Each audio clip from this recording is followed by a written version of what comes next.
Donald Trump's White House ambitions are riding on Florida, and he'll be campaigning in the state in the next few days. Now we break down his strategy. He'll be in Naples today, St. Augustine and Tampa on Monday, and in Sanford on Tuesday before heading to Tallahassee.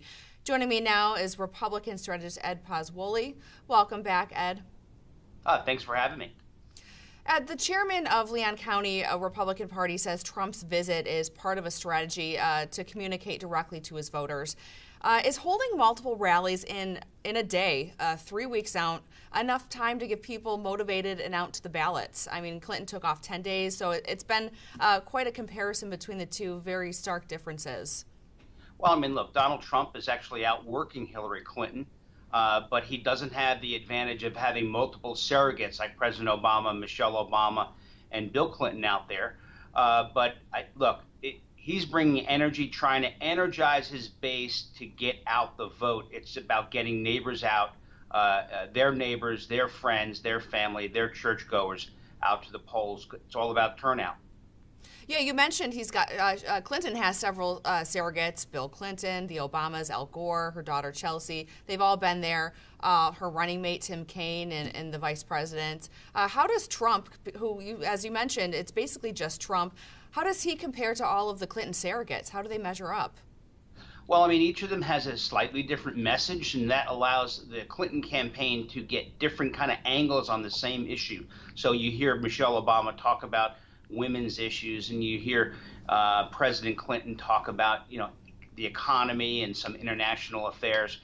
And so what you have, but by the way, those surrogates come with their own set of baggage. So I'm not so sure, like Bill Clinton has the moral high ground on speaking and knocking Trump on some of these other issues. But look, the election in Florida is in the balance, and anything's possible. After all, the Cubs won the pennant this year, so all bets are off in Florida. Yeah, I think we've all learned this year, never say never, and that goes for politics, sports, and pretty much everything, it feels like this year. That's right. So Hillary Clinton, she's sunk millions into TV ads. Trump is relying a lot more on free media coverage at his rallies, which, draws thousands. Which has a larger and more effective reach? Well, you're starting to see Trump, I don't know, in South Florida, we've seen a great number of ads. The Trump campaign has now fully engaged a full media strategy. The question ultimately is whether or not it's too late, because the barrage of these kinds of ads reach a saturation point as you get closer and closer to the election. But I would say there's a couple of interesting points here. One is that about 1 million Floridians have already voted, so through absentee mail-in ballots, and that's running ahead of 4 years ago, where about 2.5 million overall voted by mail out of 8.5 million who voted in that election. I would expect a pretty strong turnout.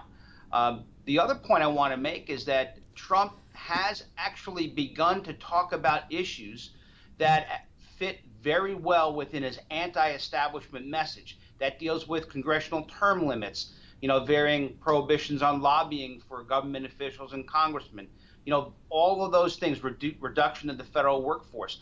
So all of those things play into what he calls draining the swamp of Washington, what I consider to be breaking the cycle of getting elected to Congress and then retiring and then going ahead and getting a fat set of lobby contracts that allow people to earn a living and never returning back to their home state.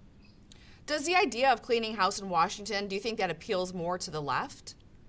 I think it appeals both to the right and to the left.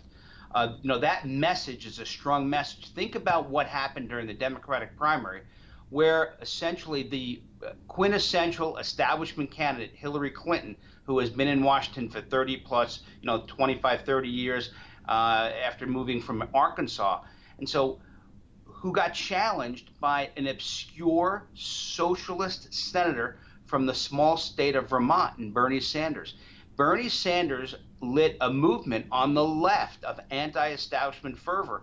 That message still resonates today, and it's a wonder whether or not the Sanders supporters will actually come out and vote for Hillary Clinton, particularly in light of some of the emails that we've seen through these WikiLeaks. Right, those are very damaging.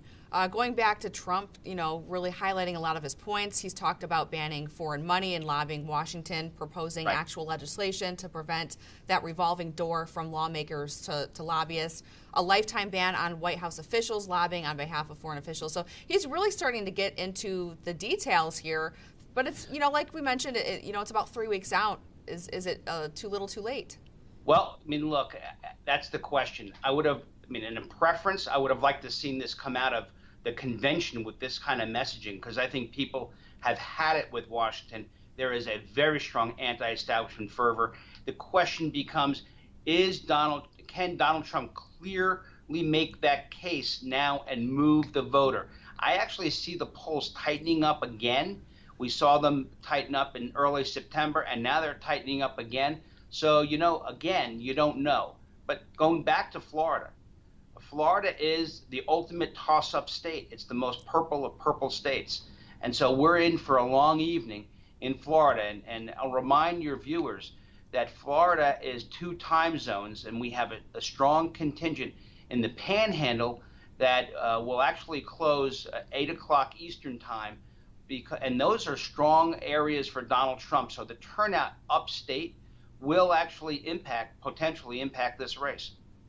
All right, good to know. And speaking of Florida, Senator Marco Rubio is running far ahead of the top of the ticket for re-election, performing better with the Hispanic bloc. Do you think Rubio's relationship with the Hispanics will help Trump? Or could it work in the opposite direction? No, I think to the degree it helps or hurts, it definitely helps Donald Trump. People who will go and vote for Marco Rubio will likely also vote for Donald Trump. I will share with you, though, a word of caution for the Trump people. The weakness that they see inside of Florida is a lot to do with Miami-Dade and Miami-Dade Hispanic voters. And so you'll see, I think, in the last couple of weeks, Donald Trump spending a good deal of time in South Florida, particularly Miami-Dade, focused on 2 main constituencies. One is the Haitian community in Little Haiti. I think that's really important. There's a lot of consternation around the Clintons and their dealings in Haiti through the Clinton Foundation, whether that was something that was done for pay for play or whether it actually helped anybody. Most Haitians I speak to in South Florida are really disappointed in what happened with the Clintons and are likely to vote for Trump for the first time. And then the second constituency is the Cuban community, which is a natural allegiance to the Republican Party, but has gotten put off a little bit by the strong immigration stance. And if you remember, in the Republican primary, of the 67 counties, there was 1 county that went to Marco Rubio. All the others went to Donald Trump. That 1 county was Miami-Dade. Right, and you mentioned the Haitians. That's one major voting bloc right there in Florida that a lot of people just aren't talking about. Right, and that's a real important. He did visit Little Haiti, and he did do once, he got some criticism from the left about that, but I'll say there are 2 things that really stood out in some of the Haitian leadership that I spoke to in South Florida. One is it was the first time a presidential candidate visited Little Haiti and spent the time to understand their issues. And really the key here is that it shined a light on the problems that Haiti faces, particularly after the recent hurricane that basically impacted Haiti in a big way, on top of their rehabilitation of the earthquake about 5 years ago. Those are big issues in South Florida. Right, they're still working to get back, they're still working on their economy. The New York Times endorsed Murphy. Rubio sent out an email saying he's worried he might lose, and he's now asking for donations, Right. kind of making him look rather weak in some ways. Do you think Rubio is, going to retain his seat? Well, I'm not surprised that the New York Times leaned left. I mean, that's not news to anybody. Right. I'm not so sure that's a headline. But what I would say is that Marco Rubio has strong support throughout Florida, has been working hard, and I'm not so sure.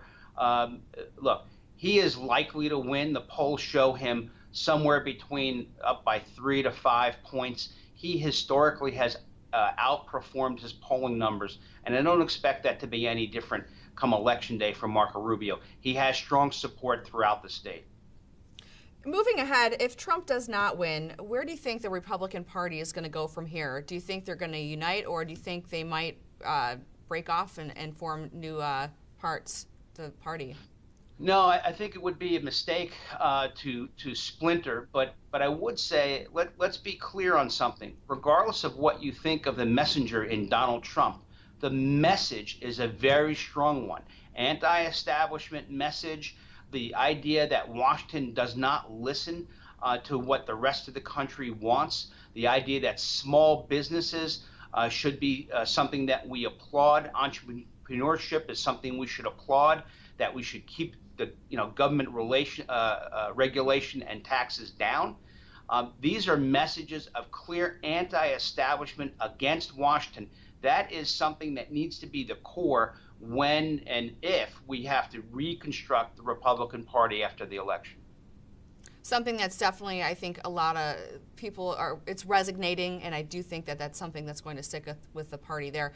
Florida is a key swing state that could determine the outcome of the election. Ed Pozzuoli, thank you so much for joining us. As always, thank you.